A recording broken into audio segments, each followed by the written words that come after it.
used to call me Crazy Joe, but now they can call me Fat Man. What up? Welcome back to the Necro Zoo.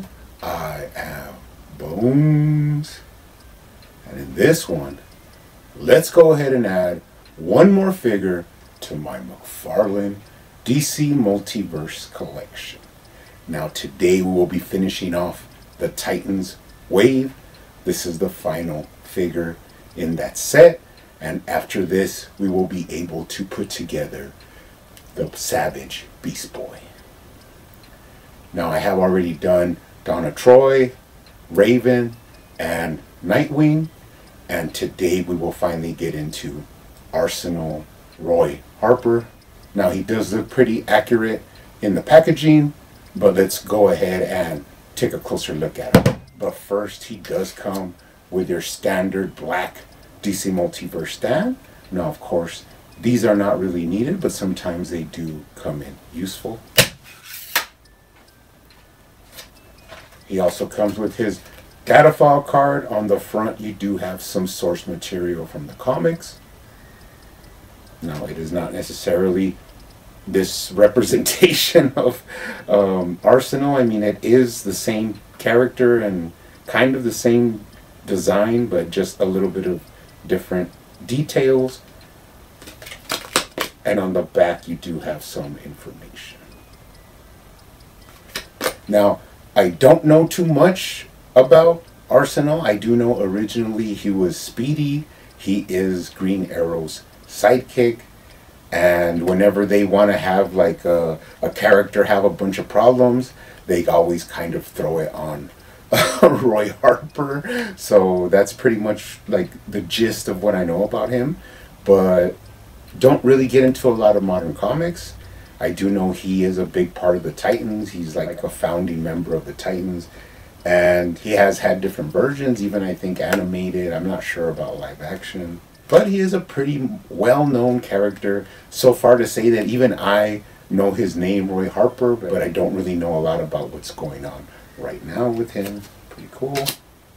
Now he does come with some accessories. Of course he has to come with his bow. Pretty nice detailed bow, but has kind of like a soft plastic piece here for his band. So that's actually really nice. Kind of a long bow. And then he does come with his quiver, and then the arrows that go actually inside here. Now they did actually do a little bit of an advance in the design of this, because I remember the Green Arrow from the CW where the arrows just like flopped around in his quiver. This one actually has kind of a plug where you like push it in, and that actually holds it and doesn't let it fall out. So that's pretty cool. I mean, aside from not having loose arrows, at least these actually stay in place. So that's pretty cool. And then of course he does come with the legs to build that big Beast Boy. So now we do have all the components to go ahead and put him together. I'm not sure when I'll do the review of this. I have some other like customs and some topic videos that I've been wanting to get into, but I just wanted to get through the wave so that we could have Beast Boy, you know, on deck. But let's go ahead and take a closer look at him. Now, first impressions, he feels really good in hand. Now, I have not watched one review of him at all, which I usually do watch a couple of reviews of the figures, but for some reason I just haven't seen anybody review this guy, or I just haven't come around to watching him. So this is pretty much, you know, like a virgin review for me, because I haven't seen anything on him. I have like seen the images of him, and I have heard people complain and stuff like that, but that is basically standard for any release by McFarlane. People are just like never gonna be happy. They always have to have one little detail that's wrong, or one color of the paint that is wrong, or the design that they don't like. I mean, it's fine. We all could complain. It's you're free to voice your opinion. I can't say you aren't, but this is what is released. This is what you have to have. So there's no crying that's gonna change this. This is the figure that is released. The cool thing is that we know from McFarlane he can always release a different version, and more than likely he will. But what you don't hear about, a lot of people talk about, is that just look at this completely original sculpt. I mean, the upper body, the arms, the hands, the legs, the boots, everything, the head sculpt is all original. There is pretty much no reuse here that I could see. And for a $20 figure to have completely original sculpt, and not just one, but I think basically, except for Nightwing, all the figures and even the collectible Beast Boy are all original sculpts. And I just don't see how people could complain so much when you're getting original sculpts for a pretty decent low price. So it is what it is. But this guy actually looks really good. I love the design of the costume, love all the little details, love all the textures. And for me, for a figure that I didn't really expect much from, this guy looks really good. Now let's take a closer look at the head sculpt. This is a part of contention, you know, online, is that the hat should be forward. Some people are like, I'm fine with the way it is. He shouldn't have these lenses. Now I did look it up, and there is images where he has these lenses over his domino mask, and I'm not sure why that is. Is it to like have more accurate vision for the, you know, for shooting the arrows for the archery, or is it like gives you different night vision or whatever? I'm not sure. To me, it doesn't bother me at all. It actually looks pretty cool and unique. So really digging the head sculpt. The details in the hat is the details in the cap is pretty extraordinary, and it's an all-around cool head sculpt. I can't really complain about it. Now let's take a look at the articulation. Looks down really well. This is awesome. Looks up as well. Now you could see where his hair wants to hit, like the collar in his costume, but if you push it back, you can get him to look up really high, which is actually pretty sweet. For some reason, I'm really digging this guy, like moving him around and seeing what he can do in posing and stuff like that. I'm kind of really excited to, you know, do some poses with this guy, some photography maybe, so it's pretty cool. You got right to left. Of course, you could tilt his head for some attitude, which of course he is known for.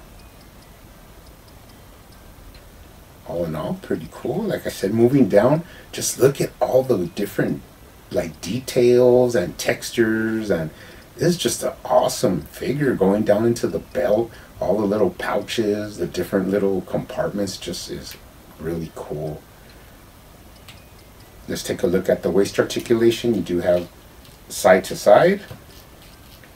You got the full tilt-a-whirl at the waist, and once again, as I have been saying with the other figures in this wave, it's just so snug. There is no gaps when you like lean them back or forwards or to the sides. It's just so tight together. The execution of the waist is just awesome. You could tell that McFarlane is starting to hit his stride with a lot of these figures.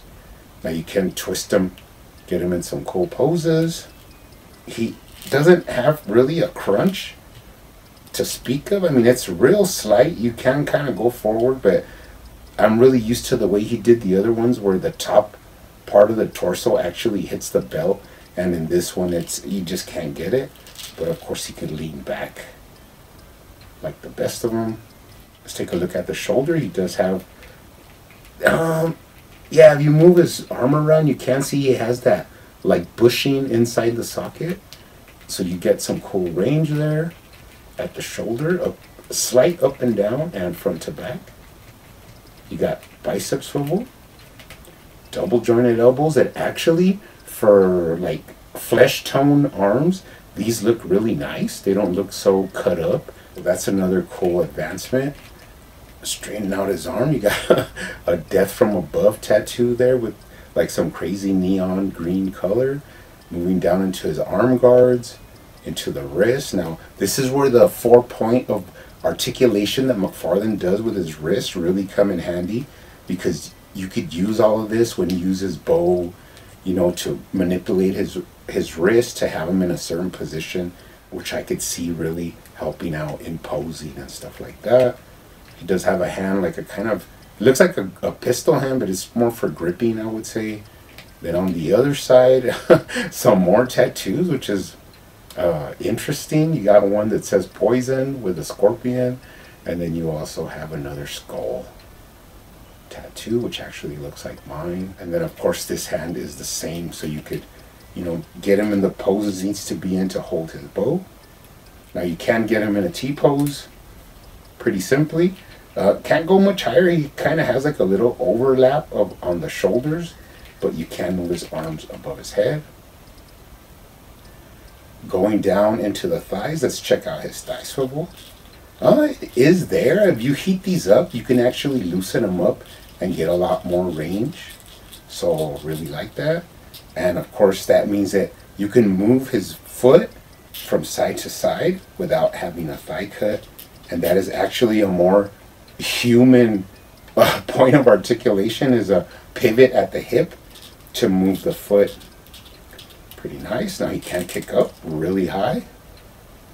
And then of course he can kick back as well. Now look at the trunks. They kind of bunch up, but when you put them back, they actually go back to their original shape.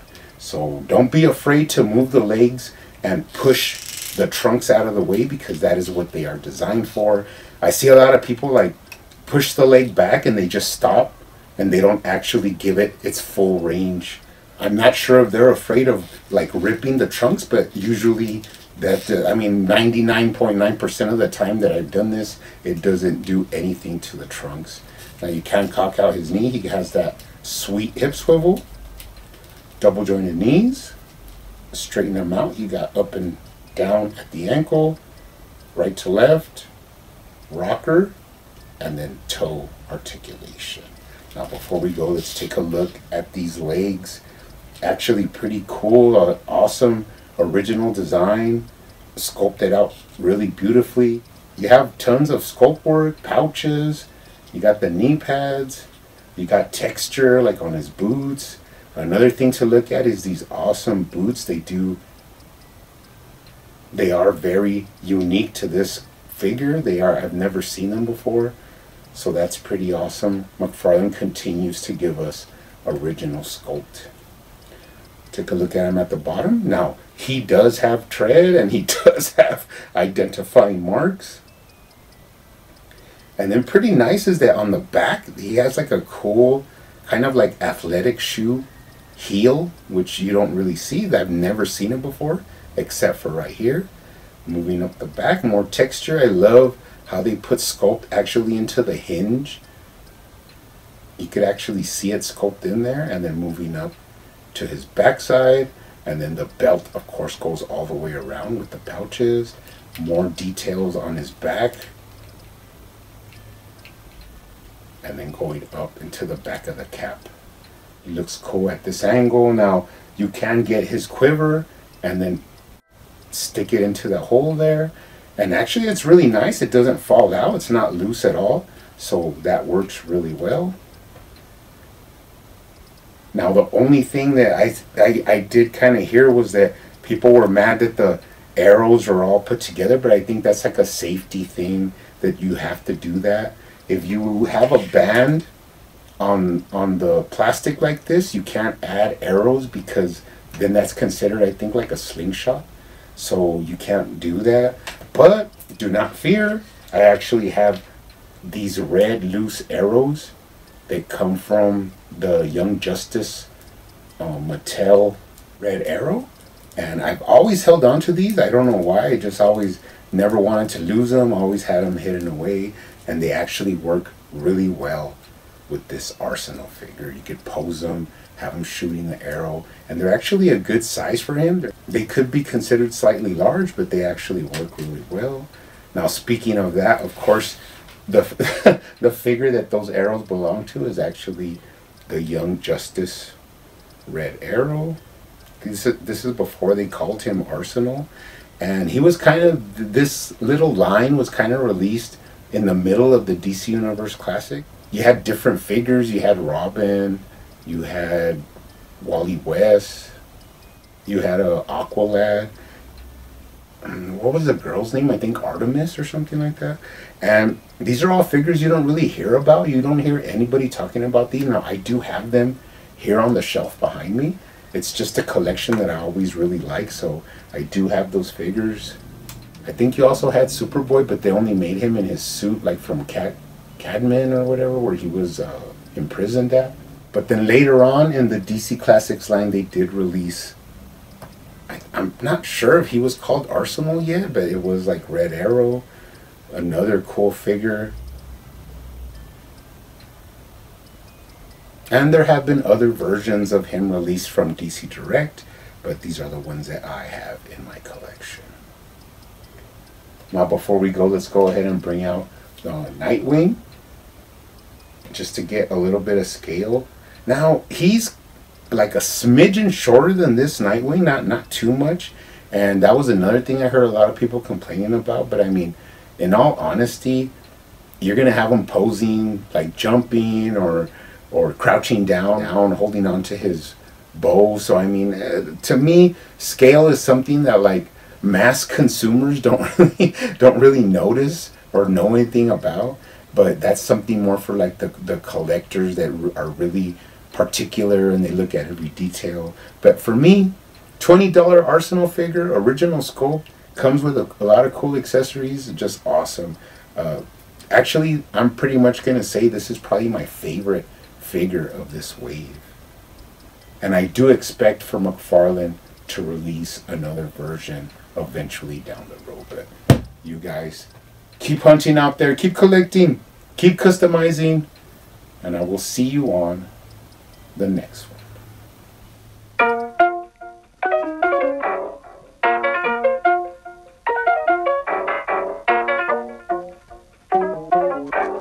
They used to call me Crazy Joe, but now they can call me Batman.